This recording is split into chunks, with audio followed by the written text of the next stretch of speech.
जीवन की गाड़ी। नई दिल्ली रेलवे स्टेशन पर ट्रेन अभी पहुंचने वाली थी। धीरे धीरे ट्रेन प्लेटफॉर्म की ओर बढ़ रही थी। दीपाली जी अपना सामान समेट कर आगे बढ़ रही थी, तभी उनके बेटे अक्षित ने उन्हें रोका। माँ आप रुको, सामान मुझे दे दो, मैं पहले उतर कर सामान उतार लूंगा, बाद में आप आराम से उतर जाना। ठीक है बेटा, लेकिन संभल कर, गाड़ी पूरी तरह रुक जाए तभी निकलना, दीपाली जी ने हिदायत देते हुए कहा। गाड़ी स्टेशन पर पहुंचती उससे पहले ही 3-4 कुली जबरदस्ती डिब्बे में चढ़ गए और अक्षित और दूसरी सवारियों से पूछने लगे, साहब आपका सामान उठा लूं? अक्षित ने पूछा, कितना लोगे? तो कुली 300 रुपये मांगने लगे। ये सुनकर अक्षित बोला, नहीं नहीं, ये तो बहुत ज्यादा है, हमें नहीं जाना, रख दो सामान नीचे। बात करते करते प्लेटफॉर्म आ गया। अक्षित और दीपाली जी नीचे उतर गए। वह कुली अब भी उनका सामान उठाने की कोशिश कर रहा था। अक्षित उससे पैसे कम करने के लिए कह रहा था। इसी बीच दीपाली जी की नजर दूर खड़े एक बूढ़े कुली की ओर गई। वह आती जाती सवारियों को एकांत से देख रहा था। दीपाली जी ने उसे इशारे से बुलाया, लेकिन वह नहीं आया तो दीपाली जी खुद उसके पास पहुंच गई। अरे मैं तुम्हें सामान उठाने के लिए बुला रही थी, तुम आए नहीं, चलना नहीं है क्या?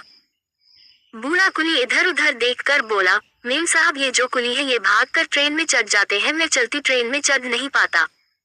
ऊपर से जिस सवारी को ये लेकर आते हैं उससे कोई दूसरा कुली बात करे तो ये उसे मारते हैं, इसलिए मैं आपसे बच रहा था। दीपाली जी को उस बूढ़े कुली पर दया आ गई। उन्होंने अक्षित के पास जाकर कहा, अक्षित हमें कुली नहीं चाहिए, इतने पैसे देने से अच्छा है अपना सामान खुद ले चलें। ये सुनकर दोनों कुली गुस्सा होते हुए दूसरे पैसेंजर से बात करने चले गए।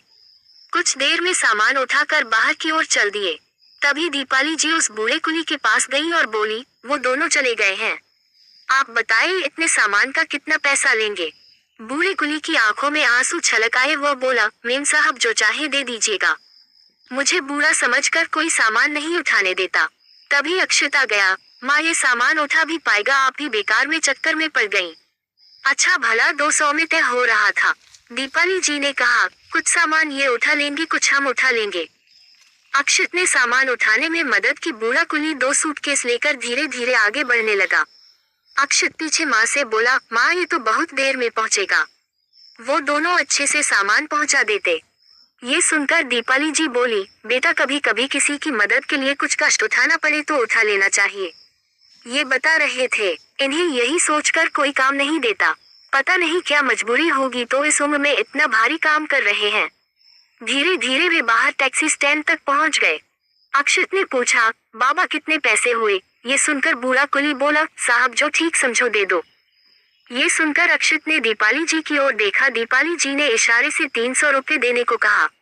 अक्षित ने बेमन से 300 रुपये दे दिए। रुपये देखकर बूढ़ा कुली बोला, साहब ये तो बहुत ज्यादा है, आपने भी तो सामान उठाया है, कम दे दीजिए। दीपाली जी ने बूढ़े कुली से पूछा, बाबा आज कितने पैसे कमाए आपने? तब बूढ़ा कुली बोला, मेम साहब बस एक ही सवारी मिली थी, 100 रुपये कमाए हैं।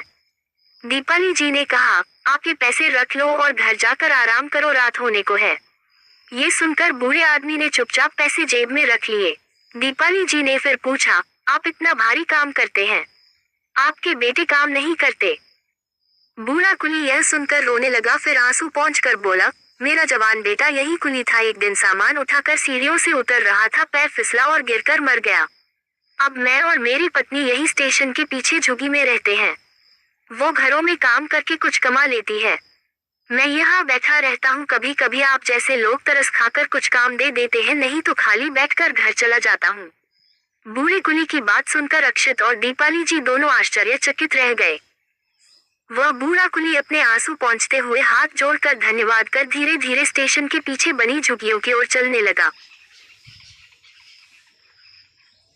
बैठे बैठे अक्षित और दीपाली जी दोनों अपने अपने विचारों में खोए थे। घर पहुंचकर अक्षित ने बोला, माँ आप सही कह रही थी, हमें ऐसे लोगों की मदद करनी चाहिए। दीपाली जी बोली, वो चाहते तो स्टेशन के बाहर बैठकर भीख भी मांग सकते थे, लेकिन उन्होंने मेहनत का रास्ता चुना। मैंने उनकी हालत देखकर ही तुम्हें 300 रुपये देने के लिए कहा था। तुम्हारे और हमारे लिए 500 रुपये का मतलब एक पिज्जा हो सकता है, लेकिन एक बेसहारा बूढ़े माता पिता के लिए वो 500 रुपये 3 दिन का भोजन हो सकते हैं। मैं कहीं भी सामान खरीदती हूँ तो ये ध्यान देती हूँ कि ऐसे व्यक्ति से लूँ जो मजबूर हो, और मैं मोल भाव भी नहीं करती। माँ की बातें सुन और उस बूढ़े आदमी की मजबूरी जानकर अक्षत की आंखें भी नम हो गई थी। उसने कहा, माँ जब इनके हाथ पैर नहीं चलेंगे तब क्या होगा? दीपाली जी ने समझाते हुए कहा, बेटा वो तो पता नहीं लेकिन ईश्वर सबका ध्यान रखता है। हम जरा से दुख में दुखी हो जाते हैं। इनके तो पूरे जीवन से सुख ही चला गया। जवान बेटे को कंधा देना और फिर जीवन की गाड़ी को ढोना कितना मुश्किल है। अक्षत का जीवन को देखने का नजरिया ही बदल गया। अब उसे पैसे उड़ाना फिजूल लगने लगा। वह दूसरों की मदद करता, सबसे प्यार से बात करता था। ऐसी ही मजेदार कहानी सुनने के लिए हमारे वीडियो को लाइक और कमेंट करें और हमारे सूर्यांश स्टोरी चैनल को सब्सक्राइब करें। आपका दिन शुभ हो।